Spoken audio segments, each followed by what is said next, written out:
This is my March review for Taurus Sun sign and Taurus rising. We start this month with Venus and Mars still together, as we spoke about them last month when they came together in the conjunction. Well, they're still together for another 12 days.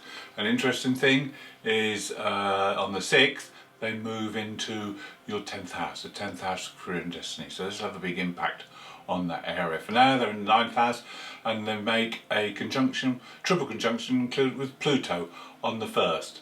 So this means we have intensity with the Mars and Venus. So there's an intensity of desire, and with the 9th house there's a desire to learn, maybe to travel, maybe to look into the more philosophical side of things.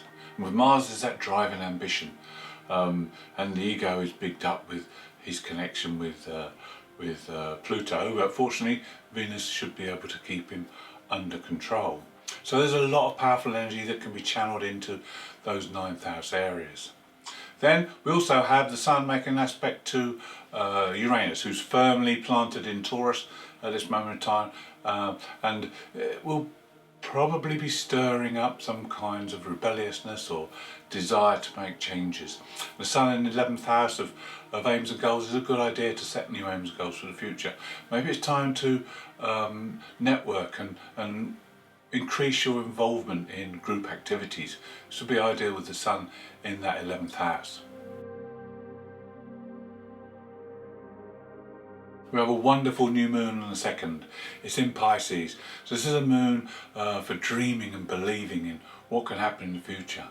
This is a moon where you need to trust your intuition and go with the flow. Don't try and control the outcome of things.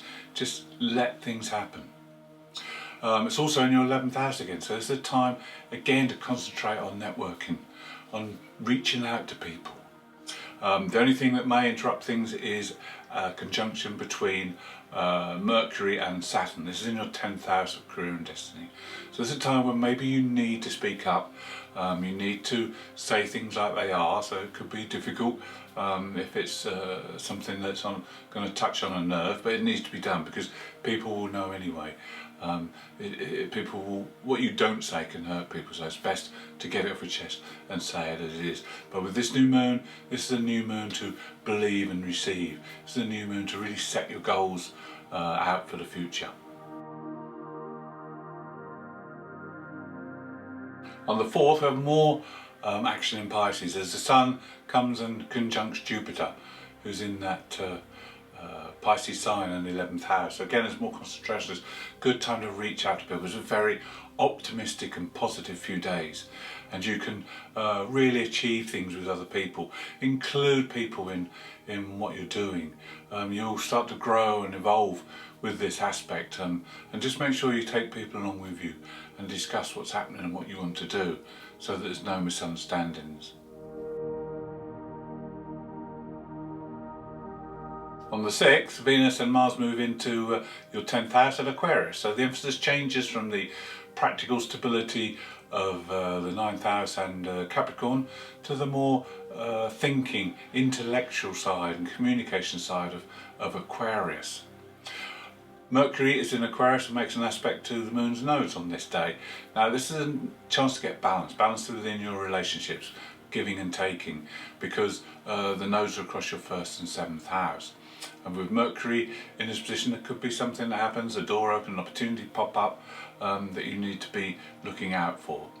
Also, on the 7th, Mercury makes an aspect to the Black Moon Earth. This is in your 2nd house of finances. This is a very good day to discuss openly any financial concerns you have. Before Mercury leaves Aquarius on the 10th and moves into Pisces. Travelling through Pisces, the Sun makes another conjunction, this time with Neptune in Pisces. This is on the 12th. Now this aspect can go one of two ways. This is in your 11th house, don't forget, so this will involve others. This is a time when you can be very compassionate, very sensitive and intuitive towards others. You can help them. You can maybe join a charitable group and help other people through that way. Or it could be that you're overwhelmed by what's going wrong in the world. You're overwhelmed by humanitarian issues, and it could be that you just want to step back and hide from the world a bit. Now if this happens, it's not a good time to overuse alcohol or drugs, because this can be quite detrimental to you. If you're going to want to escape, try meditation, try some spiritual or religious pursuits that you can involve yourself in. On the 14th, as the aspect between the Sun and Mercury separates, the Sun makes a positive aspect to the Moon's North Node. This is a time when a family member or a partner will help you and inspire you on your future path. It's also a good time to use your talents and show what talents you have. Then on the 16th, the Sun makes an aspect to the Black Moon Lilith. Now the Black Moon Lilith is slowly, quietly stripping away part of your old self, because in 3 months' time there'll be like a mini rebirth when the Sun and the Black Moon become conjunct. Now any little mini crisis or anything that happens around this period can be good, because it can actually be something positive, and there can be a silver lining to this little crisis if it happens. On the 17th we have Mercury contact in Uranus in your first house, and this aspect saying to me, prepare for the unexpected. And this could well be the case, because on the 18th we have a full moon. And this isn't just a normal full moon, because there are lots and lots of other aspects happening at the same time. Normally with this full moon, it's in Virgo, and this is a time to get yourself organised, to look at the finer detail, analyse things and put your life in order. But there's other aspects around that are far more important and will overshadow this, because the full moon is also in the 5th house. Now the 5th house is about having fun, having time to show your creative side and express yourself in a creative manner. But there's more. We have what we call a cradle aspect on this day. Now the cradle is made up of sextiles and trines, which are all very positive and brings communication together with the stability of the trines. But this is also made up of an opposition as well, and this is the opposition of the moon's node. So we have the Sun and Pluto forming trines and sextiles to the moon's nodes, forming this cradle aspect. Now the cradle is a bit like the mystic rectangle we spoke about some time ago. It's very creative, it's dynamic, and with the contact with the moon's node, your fate or your destiny could easily change at this point. With a lot of these aspects to the moon's nodes, there's definitely going to be some changes ahead. Now with Neptune making an aspect to the moon's north node on this day as well, this one lasts for 2 weeks, and don't forget the north node's in your first house. This is personally affecting you. This aspect is going to bring your intuition to a new high and give you compassion as well, and this will help you to easily get along with others. Don't forget that Sun is in that 11th house, so this is good to keep networking all month. And also with Venus coming in on the act, making a positive aspect to Chiron, you'll have much charisma. You'll be liked by people. So this is a good time to work with people. People can help you on your future path and help you to align with your future path. We also have Venus making an aspect to Uranus on this day, so this will bring some added excitement and a desire for change within your relationship. So as you can see, this is a very, very busy full moon, and there's a lot going on, but there's also a lot of potential with this one. On the 20th and 21st, Mars in that 10th house puts down a challenge to you. He throws down the gauntlet and wants you to pick it up. What does he want? He wants you to keep going forward with creative change. He's challenging you. This is an aspect on the 20th between Mars and Chiron.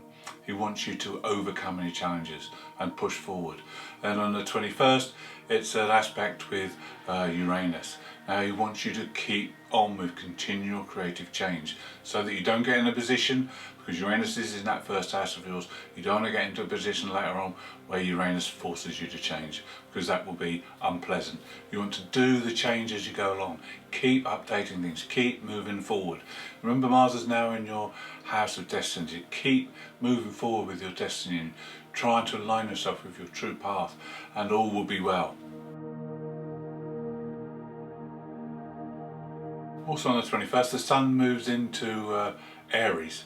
So this is marking the end of your solar year. This is the last few weeks before the Sun moves into your sign. So it's a time of preparation, it's a time of looking back over the last year and see what you've achieved and see what you now want to achieve in the future on the next year.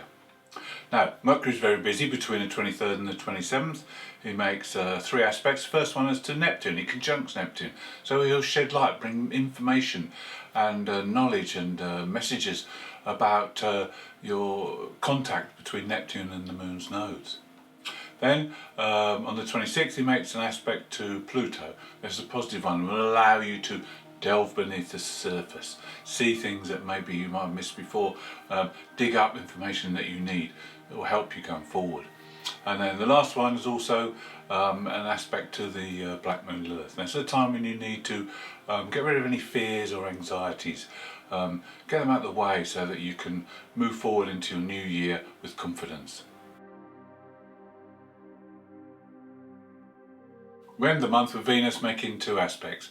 On the 28th she makes a conjunction with Saturn. Now this is not an easy one for Venus. Luckily it will only last a day because Saturn puts limitations and restrictions on Venus, obligations as well. This is in your 10th house of career, so it's not a good day for communicating with authority figures or bosses. It's best to leave that till another day.